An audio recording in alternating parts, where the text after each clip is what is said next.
Ja me aloitellaan taas täältä ensimmäisenä tämän minun puhelinten takaa. Eli mulla on päässä nyt yhdenlaiset luujohdekuulokkeet. Ja se, miksi me valittiin tähän projektiin testattavaksi nämä luujohdekuulokkeet, on se, että niin kuin näkyy, niin mun korvat on auki teille ja mä pystyn pitämään näitä kuulokkeita koko päivän ilman, että alkaa kuulokkeet tippumaan korvakäytävästä tai korvakäytävää hikoilemaan tai vaikku täyttämään näitä kuulokkeita, varsinkin kun sitten tulevaisuuden sairaalassa joka tapauksessa kun ja jos kuulokkeet on tämän tyyppiset, niin niitä käytetään koko työvuoron ajan. Tämä ei ole meidän kehittämä tuote, näitä löytyy kaupasta ihan saa verkkokaupasta tai poverista käydä hakemassa. Mutta se, miksi tämä on esillä tässä, on se, että tämä kulkee mulla matkassa, ei paina paljon, mä voin käyttää sitä koko työvuoron ajan. Ja se sovellus, mitä me on testattu ja käytetty ja kehitetty tuolla sairaalassa, on nyt käytössä näissä puhelimissa. Tämä on ihan peruspuhelin, ei tarvi olla mikään erilainen. Me on käytetty tässä, testattu 2 eri puhelinta.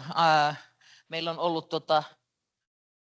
ihan perus Samsungit käytössä ja tässä näkyy meidän sovelluksen ensimmäinen ikkuna. Hankala, kun mulla on tämmöinen mikrofoni, mä oon niin tottunut vaan puhumaan isolla äänellä, mutta joku haluaa nauhoittaa tämänkin. Niin koitetaanpa tämän mikrofonin kanssa sitten mennä. Mä laitan teille. Timo, otappa puhelin. Sitä voi katsoa, se on itse asiassa siellä kanavalla parhaillaan. Mä annan nämä sinne teille. Otatko sä, Mikael, vaikka toisen? Noin. Siinä näkyy pari hoitajaa kanavalla, odottavat kovasti, että minä tuun mukaan. Eli sovellus on hyvin yksinkertainen, siinä ei ole hirveän montaa nappulaa, se näkyy tuosta. Ja tuolta, jos kiinnostaa, niin tässä vaiheessa saa nousta ylös, käydä katsomassa lähempää. Kukaan ei kiusaa, jos tulee kurkkaamaan. Ja tässä näkyy tiimien nimiä. Tällä hetkellä tämä on meidän neurokeskuksen tiimit. Täällä on tiimi 1, tiimi 2 ja tiimi 4, johtuen sairaalan rakenteesta. Tiimi 3 on tällä hetkellä poliklinikka käytössä ja ei kuulu tähän sovellukseen vielä. Katsotaan tulevaisuutta. Mutta tässä minä tuun töihin, otan tämän puhelimen käteen, se näyttää tältä. Mä kirjoitan siihen alas Kirsi. Mä oon nyt ollut kauheasti etukäteen viisasi kirjoittanut nimeni sinne, ettei mun teidän ei tarvitse katsella mun yhdenkään sormitekniikkaa täällä. Sen jälkeen mä painan yhdistä ja menen kanavalle. Ja ne puhelimet, mitkä tuolla on yleisössä jo menossa, niin minä ilmestyn sinne kaveriksi. Ja tällä hetkellä mulla on mikki auki, te kuulette niistä puhelimista, mitä minä höpöttelen, kun niissä ei ole kuulokkeita kiinni ihan siitä johtuen, että se kuuluu nyt sinne. Mutta mä pistän ton mikin pois päältä, jotta tulee vain yhdestä lähteestä. Periaate on tässä. Me tullaan kanavalle, pystytään tässä juttelemaan, pistetään mikki päälle silloin, kun meillä on asiaa sinne kanavalle. Sanotaan kaverille, että hei, voitko tulla tänne huoneeseen 56? Mä tarvitsin vähän toista käsiparia. Tai hei, mä oon täällä lääkehuoneessa, mun pitäisi laimentaa tämä antibiootti. Kukaan muistaa, miten se ohje meni? Tai onko kellään tietoa, mistä se ohje löytyy? Hei, onko siellä eri tiimissä sitä lääkettä, mitä tällä hetkellä minä kaipailen? Ei tarvitse lähteä juoksemaan, ei tarvitse lähteä etsimään kavereita. Ja siltikään, kun se on mulla täällä, niin mulle kuuluu vaan se, mitä ne kaverit haluaa kysellä. Ja sitten, kun mä menen sen potilaan kanssa sinne, niin mä voin tässä sovelluksessa on tämmöinenkin vaihtoehto, kun joksku aikaa kuulokkeiden mykistys. Siinä on esimerkiksi vaikka 10 minuuttia. Mä laitan kuulokkeetkin kiinni, jolloin se näkyy sinne kanavalle kavereille, että nyt Kirsiä ei saa täältä kiinni. Sinne ilmestyy pieni merkki sinne minun nimen viereen, että Kirsillä on kuulokkeet kiinni, nyt on turha kysellä apua tässä vaiheessa. Se johtuu ehkä siitä, että on semmoisen herkässä mielentilassa olevan potilaan luona, jonka haluan keskittyä siihen, mitä hän sillä hetkellä sanoo. Tai olen keskustelemassa semmoisesta aiheesta, että en halua, että siihen tulee nyt mitään keskeytyksiä. Sitten kun 10 minuuttia on kulunut, mun kuulokkeet palaa takaisin kanavalle automaattisesti, tai täällä on sitten mahdollisuus lopettaa se kuulokkeiden mykistys aikaisemminkin. Eli mulla on käytössä 2 nappulaa koko työvuoron ajan. Se on hyvin yksinkertainen ja se tarkoittaa sitä, että siinä kiireessäkään ei tarvitse alkaa miettimään, että mikä se oli se PIN-koodi ja mitenkä täältä pääsi ja montako alasvetovalikkoa meillä täällä on. Ja kuitenkin se perusajatus tässä on se, että me päästään hyvin pienellä, hyvin yksinkertaisella sovelluksella siihen, että mulla on kaveri aina tuolla korvan takana kuulemassa, jos mulla on ajatus. Ja se, mistä oli puhetta ja mitä varmaan tulee myöhemmin puhumaan, niin se yksi palaute, mitä me ollaan hoitajilta saatu, toki he ovat olleet mukana kehittämässä, että sieltä on tullut hirveän paljon palautetta siitä, että mitä he toivoisivat tulevaisuudessa tässä myös olevan. Me puhutaan tulevaisuudessa ääniohjauksesta tai jostakin muusta. Tällä hetkellä me vielä käytetään nappuloita, mutta mitä me on kuultu heiltä on se, että on helppo pyytää apua. On helppo kysyä jotakin. Ei tarvitse lähteä juoksemaan sen kaverin perään, koska vaikka se on älykäs sairaala, niin ne käytävät on aika pitkiä. Kiitos.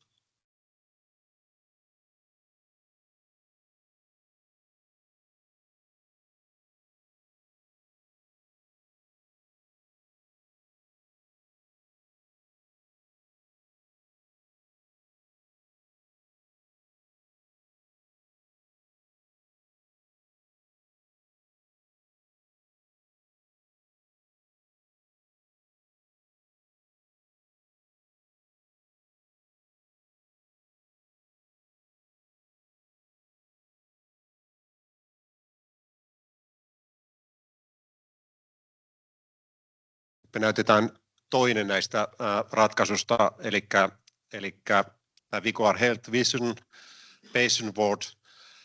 Ja idea tuossa on tosiaankin se, että potilaskierrolla tunnistetaan potilas ja sitten haetaan automaattisesti tämän kyseisen potilaan tiedot. Ja tässä tämä navigointi tapahtuu ääniohjauksella. Ja nyt meillä on näistä laseista niin kaapeli tuonne läppärille sen takia, että me pystytään näyttämään teille sitten, että mitä siellä näkyy ja tapahtuu. Niin Adriana, ole hyvä. Hyvää iltapäivää kaikille. I will show you how to access to our smart glasses RealWear. Is this one? So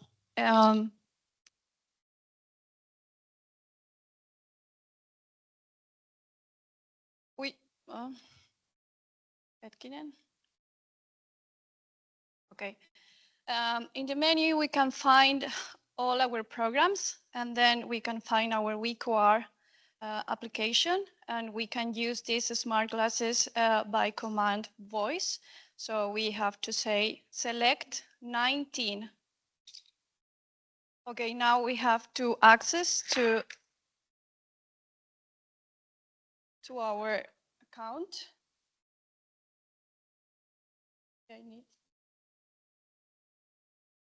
You have to be a little bit far away.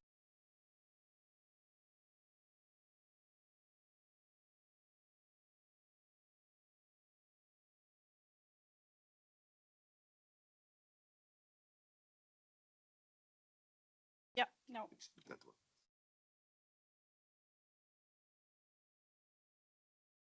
Come patient. Come patient.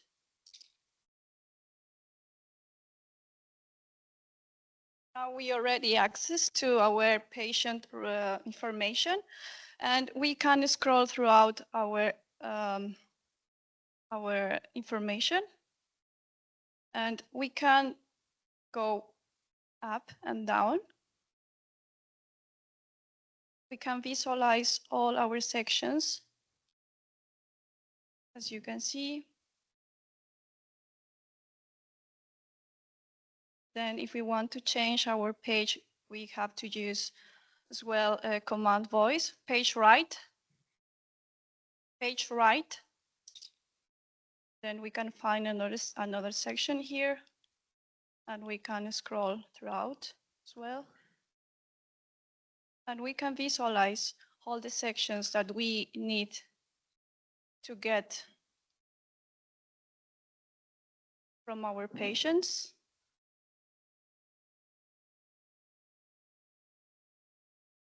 Select 19.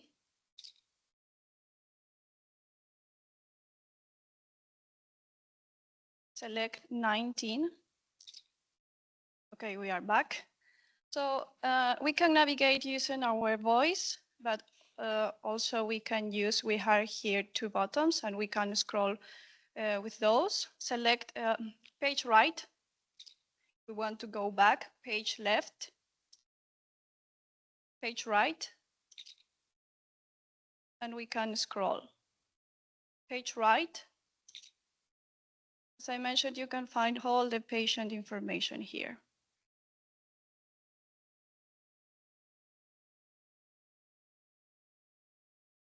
It's quite easy.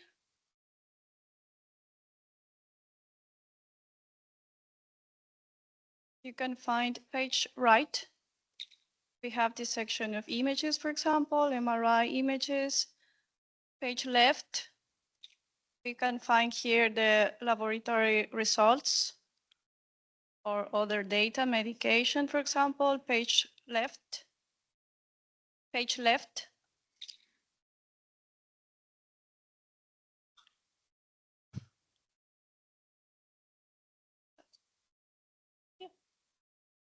So this is our RealWear smart glasses. Page left. Page left. It's quite intuitive and easy. Of course, we need a little bit of time to be used to navigate throughout.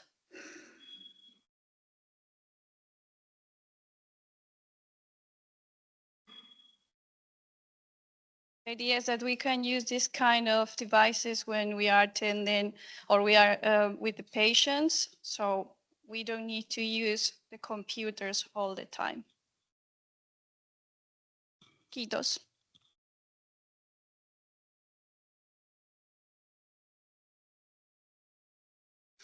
Sitten toinen vaihtoehtoinen laseille on nämä Vuzixin lasit, periaatteessa täsmälleen sama toiminto siellä.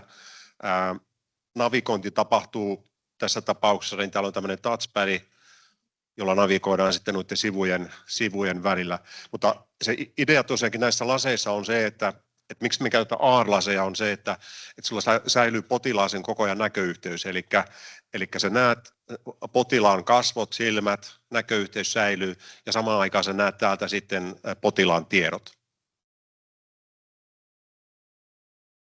Sitten me voitaisiin mennä tuohon seuraavan osan demoa, eli tuote, joka on kehitetty leikkaussaleihin ja Jani nyt näyttää. Nyt me käytetään julkista 5G-verkkoa täällä, ei ole privaattiverkkoa. Katsotaan, miten se toimii julkisen verkon kautta. Privaattiverkon kautta niin sovellus toimii erinomaisesti, mutta katsotaan, jos me saadaan näytettyä teille se periaate tässä. Jani.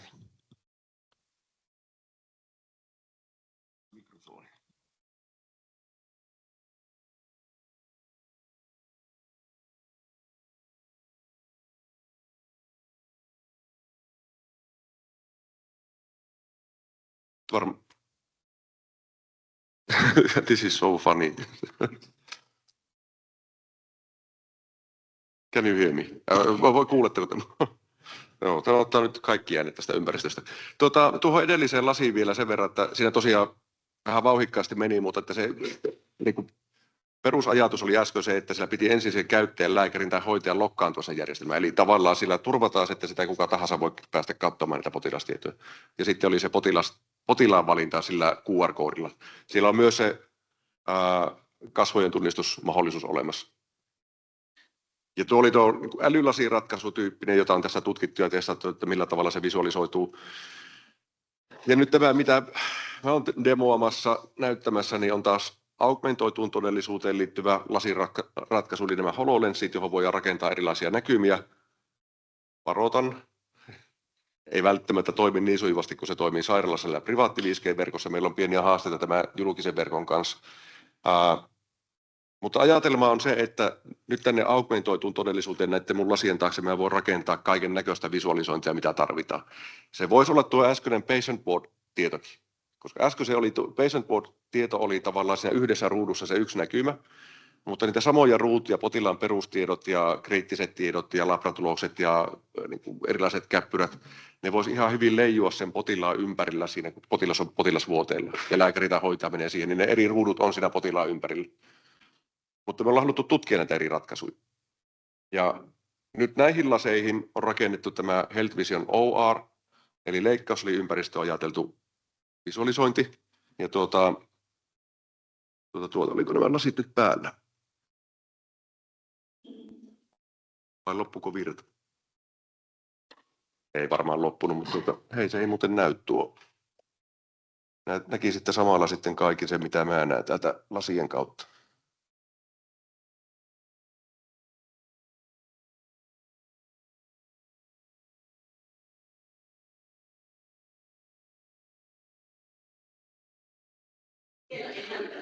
Ei tarvikaan nähdä, pisi salaisen koodin, mutta mä en nyt tiedä miksi salainen koodi. Mikäs ihme sillä, että se ei nyt näy. Tätä se on se tulevaisuus sitten, että näpytellään ilman.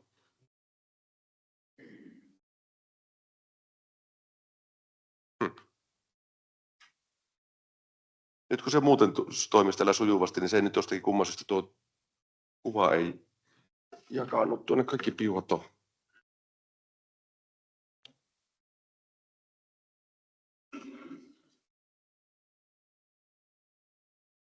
Jotakin tapahtuu.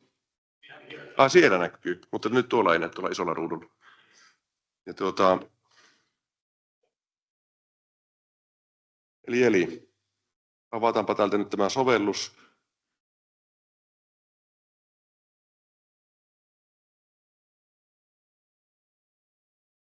Te näette sen enemmän kuin minä. Siinä on nyt pieni viive siinä tiedossa, mitä täällä näkyy mulla ja mitä te näette tässä ruudulla. Mä yritän odottaa, että se näkyy myös teillä. Eli nyt avataan se sovellus. Ja nyt mä saan tänne ruutuun. Täällä on 8 eri lähdettä. Näkyy pikkuruutuina. Eli nyt siellä leikkauslisä esimerkiksi voitaisiin ottaa erilaista laitteista erilaisia näkymiä, vaikka tämä lasit on mulla päässä jotenkin vinossa, että meinaa paeta tuo. Valikoin täältä vaikka nyt sitten mikroskooppinäkymä. Ja ajatellaan nyt se, leikitään, että meillä on leikkaussalissa ja meillä on nyt tässä aivokirurginen leikkaus menossa ja potilas, se ihan oikeasti pistetään tämmöiseen kallotelineeseen kiinni. Niin nyt pystyisin visualisoimaan näitä eri tietoja tähän leikkaussalien ympärille. Täällä on jo porattu kallon reikä ja leikkauskin on jo menossa.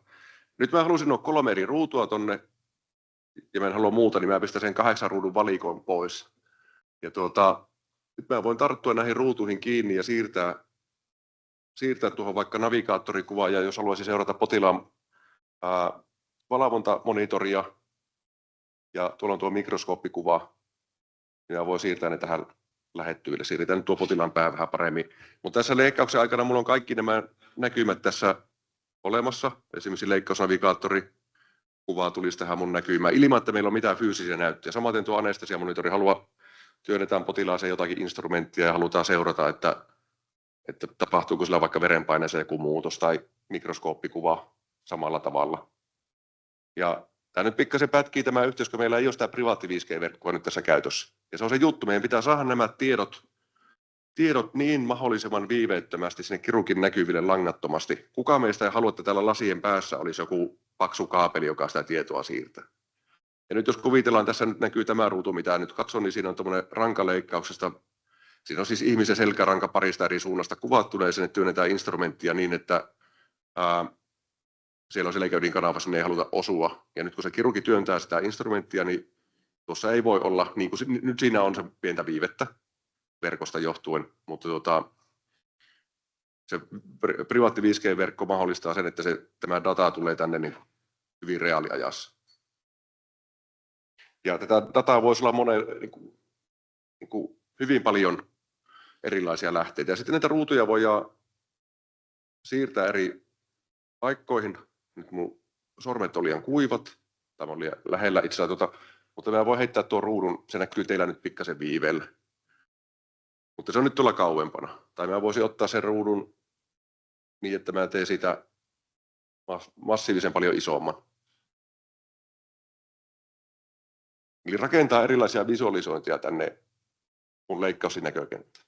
Ja nyt ihan samalla tavalla se potilastieto, mitä katsottiin tuossa äskeisillä laseilla, niin me voidaan rakentaa nämä potilastiedot, että kun mennään siellä potilasvuodeosastolla siihen potilaan luokse, joka makaa siellä sängyllä, niin meillä avautuisi näihin eri ruutuihin niitä olennaisia tietoja, mitä meistä potilasta halutaan nähdä. Että ei tarvitse siellä tietokoneen takana istua eri huoneessa ja hakea. Samalla tavalla tämän tyyppinen voisi olla jossakin ihan hyvin teho-osastolla. Siellä esimerkiksi lääkärit tai hoitajat pystyvät seuraamaan eri potilaiden seurantalaitteiston tietoja. Ja se, mikä tässä nyt on merkittävää myös, me voidaan rakentaa sairaalan tiedonjakoa aivan uudella tavalla, kun me rakennetaan sitä augmentoitua todellisuutta siihen ympäristöön. Meillä voisi olla potilasosastolla tai missä tahansa sairaalassa, mä nyt käännän nämä lasit, että mä näen pikkasen kirkkaammin, niin meillä voisi esimerkiksi potilashuoneiden ulkopuolella olla tietynlaisia augmentoidun todellisuuden ikkunoita, missä näkyy, että tässä on se ja se potilas ja sitä niin kuin kriittistä tietoa. Jo potilashuoneeseen mennessä tiedettäisiin, että mikä se on se tilanne. Tai jos siellä on joku muutos, niin se on jaettuna. Se tieto, nyt on niin kuin hyvä verrata vaikka tiedottamiseen. Että jos meidän tiedottaminen toimisi niin, että mun pitäisi mennä aina tietokoneen taakse hakemaan jotakin, tai onkohan joku tiedottanut jotakin. Se on ihan älyttömän uuvuttavaa, ei sitä kukaan jaksa, se tieto ei leviä. Tiedottaminen toimii parhaimmillaan niin, että se tieto tulee siltä tiedottajalta sinne, kuka sitä tietoa tarvitsee, jollakin tavalla vaivattomasti. Ihan samalla tavalla meidän pitää rakentaa tämä sairaalan tiedonjako sillä tavalla, että se ei tarvitse sitä, että se hoitaja tai lääkäri menee aina jonkun laitteen taakse hakemaan sitä tietoa. Meidän pitää pystyä tarjoamaan sitä tietoa vaivattomasti niin, että se on sillä käyttäjällä siellä sen kiireisen arjen äärellä niin, että sitä jaetaan helposti tai niin, että se on niin kuin helposti saatavilla.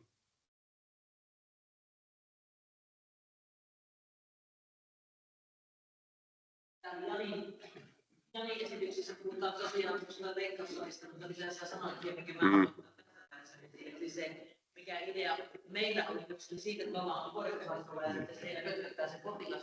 Mä tuun sinne, on heti siinä tieto, mitä sille potilaan kanssa on viimeiset tehty. Heitä otettu tai jotain muuta. Tai jos mä tapaan sitä potilasta ensimmäistä kertaa, satun tulemaan sellaiseen tilanteeseen, mistä potilas on tullut osastolla, mä otan häntä vastaan.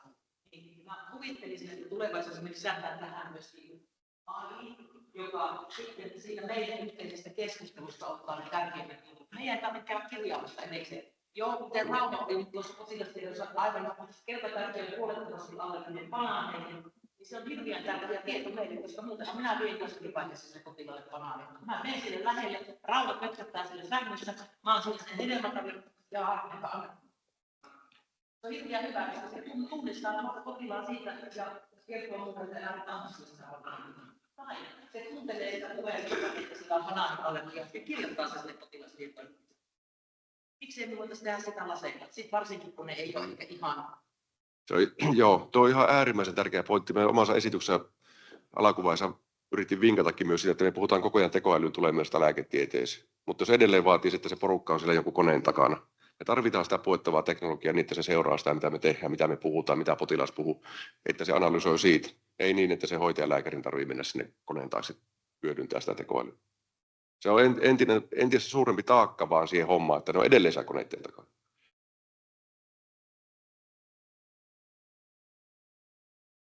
Mulla oli joku muukin asia vielä mielessä, mutta niitä on monia muutakin asioita mielessä. Herääkö kysymyksiä, ajatuksia? Tässä välissä on hetki aikaa, mutta saa tulla myös katsomaan lähempää. Ihan oikeasti. Näytetään nyt vielä.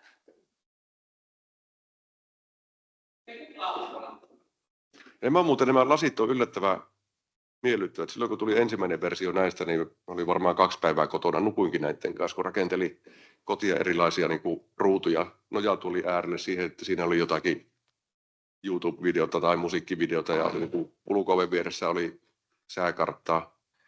Niin se niin kuin antoi se ajatus, että miksi meillä ei sairaalassa oikeasti olisi rakennettu kaiken näköistä niin kuin olennaista tietoa sinne augmentoituun todellisuuteen. Ja sen näkisi vaan se henkilö, joka pääsee siihen järjestelmään käsiksi. Siis nämä lasit tunnistaa mun iiriksen perusteella. Ei se päästä ketään.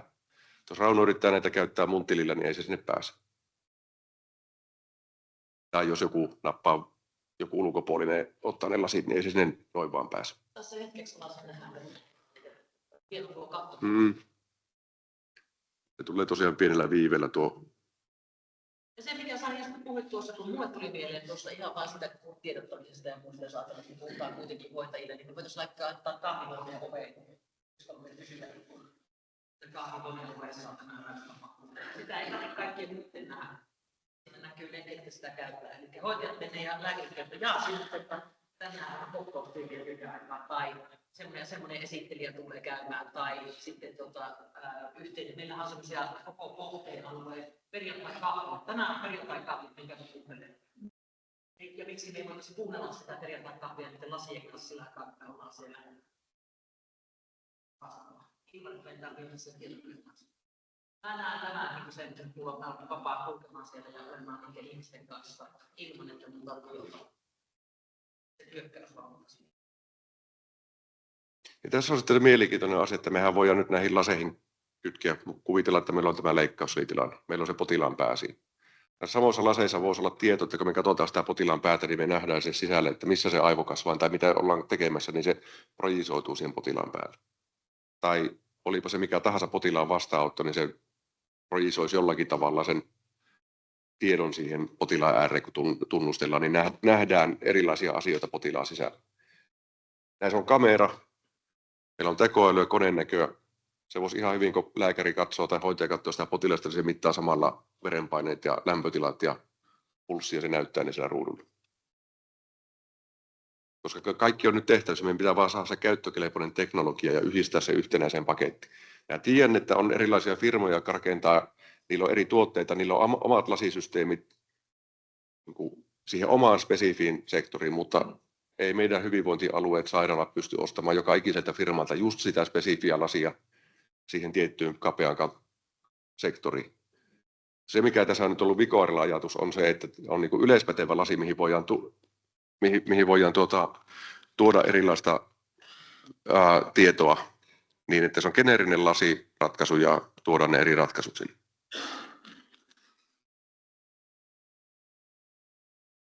Mikrofoni pakenee mua. Aika on varmaan täynnä.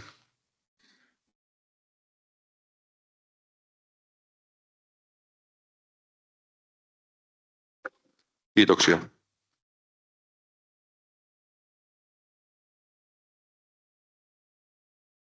Kiitokset. Ja mun tie lavalle on näemmä miinotettu. Kuulin tuossa, että olit kotonakin testannut laseja, eli sairaaloistahan pakkaa silloin tällöin viihdekäyttöön asioita leviämään. Ja se on joskus jopa hyvä asia. Joo, kyllä. Siis mä kyllä näen, että ihan kuluttajatuottekin siirtyy jatkossa laseihin, että kuka meistä jaksaa puhelinta pitää kädessä ja vahata sitä, kun se tieto voi taas jakaa puettavaan teknologiaan.